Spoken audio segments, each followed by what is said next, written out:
Maligayang pagdating sa Lenda Academy. Sa module na ito, ang pinakaunang hakbang kung paano gumawa ng inyong sariling Lenda account. Buksan natin ang sign-up page, punan natin ang forma, ang pangalan ng organisasyon, Bagong Pag-asa Cooperative. Pansinin, automatikong nagmumungkahi ang sistema ng inyong sign-in address, ang inyong sariling web address sa Lenda at agad nitong sinetsek kung available. Ilagay ang inyong pangalan, ang email, at isang password. Kapag kumpleto na, i-click ang Create Account. Ayan, handa na ang inyong organisasyon. Bibigyan kayo ng sariling pribadong sign-in address at ipapadala ang verification sa inyong email. Ganun lang kabilis magsimula.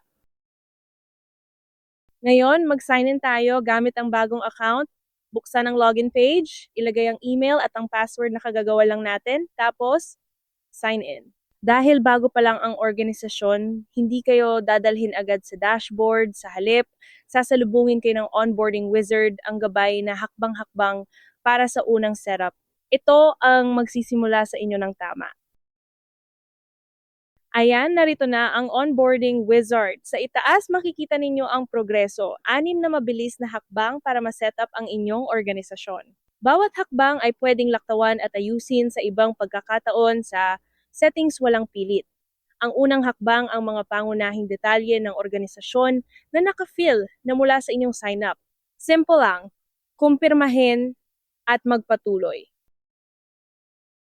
Laktawan muna natin ang ilang hakbang para tignan ang isang mahalaga ang import your data.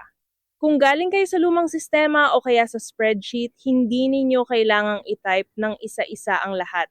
Pwede ninyong import ang inyong mga borrower, utang at iba pang datos gamit ang isang CSV file. Bibigyan kayo ng template, una ninyo, i-upload at kusang papasok ang lahat. Malaking tipid sa oras sa unang araw pa lang. Ang natitirang mga hakbang ang unang loan product, ang pag-imbita sa inyong team, at ang pagpili ng plano pwede ninyong dagdagan ngayon o laktawan muna.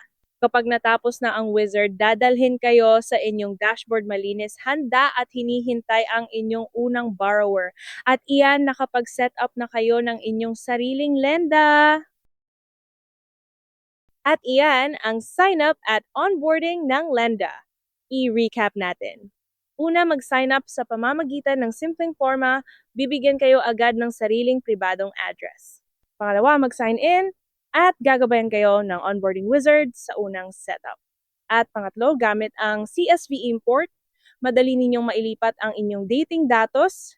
Sa puntong ito, natapos na natin ang buong Lenda Academy mula sa pangkalahatang tanaw sa bawat tampok hanggang sa unang hakbang na ito. Maraming salamat sa panonood at maligayang paglilingkod sa inyong mga miyembro. Simulan na natin?